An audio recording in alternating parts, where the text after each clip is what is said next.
तो अब हम लोग देखेंगे स्ट्रिंग इंटरपोलेशन की जगह जो हमारा दूसरा तरीका था वो क्या है और किस तरीके से काम करता है। वो बेसिकली एट्रीब्यूट्स के साथ काम करता है। फॉर एन एग्जांपल, ये जो मेरा ए बी सी कंपोनेंट है जो मैंने ऑफ कोर्स यूज़ कर रखा है मेरे ऐप कंपोनेंट के अंदर।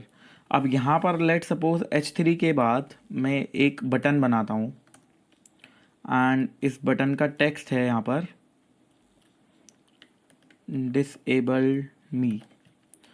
अब यहाँ पर मैं एक प्रॉपर्टी बनाता हूँ, इस button disabled is equal to true, और यहाँ पर मैं लिख देता हूँ डिसेबल्ड। अगर मैं नॉर्मली इसको डिसेबल्ड लिख देता तो फिर तो ये बाय डिफ़ॉल्ट डिसेबल रहता, राइट। अगर आप यहाँ पे देखोगे स्क्रीन पे तो ये बटन आ गया, बट ये ऑलरेडी डिसेबल्ड है।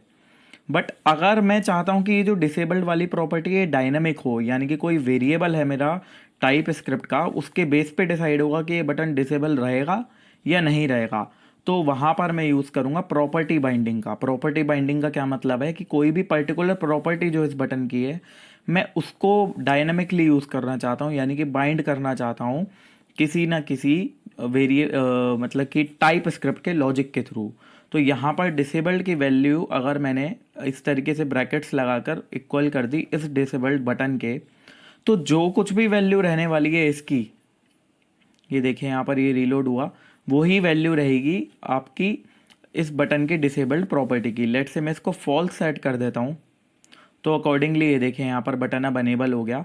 ठीक है, पहले डिसेबल्ड था, अब ये अनेबल हो गया। तो ये चीज़ किसकी मदद से करी मैंने? प्रॉपर्टी बाइंडिंग की मदद से।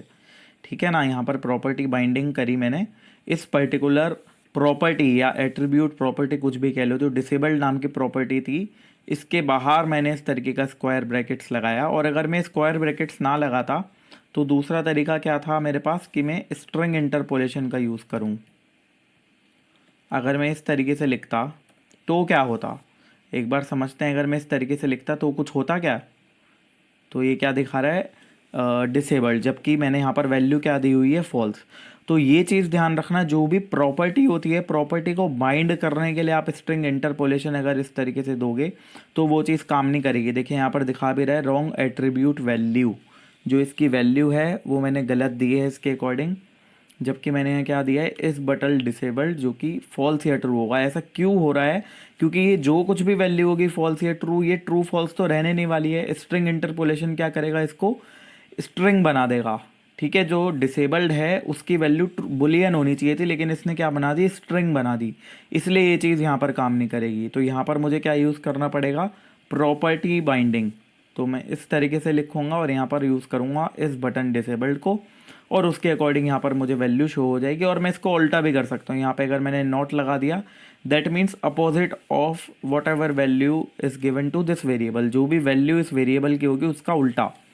ठीक है, तो फॉल्स का उल्टा क्या हो गया? ट्रू। तो बटन डिसेबल्ड हो गया। अगर मैंने इसकी वैल्यू ट्रू कर दी तो ट्रू का उल्टा क्या होता है? फॉल्स। फॉल्स का मतलब ये डिसेबल्ड नहीं है। ठीक है, तो ये था हमारा तरीका, क्या? Property binding.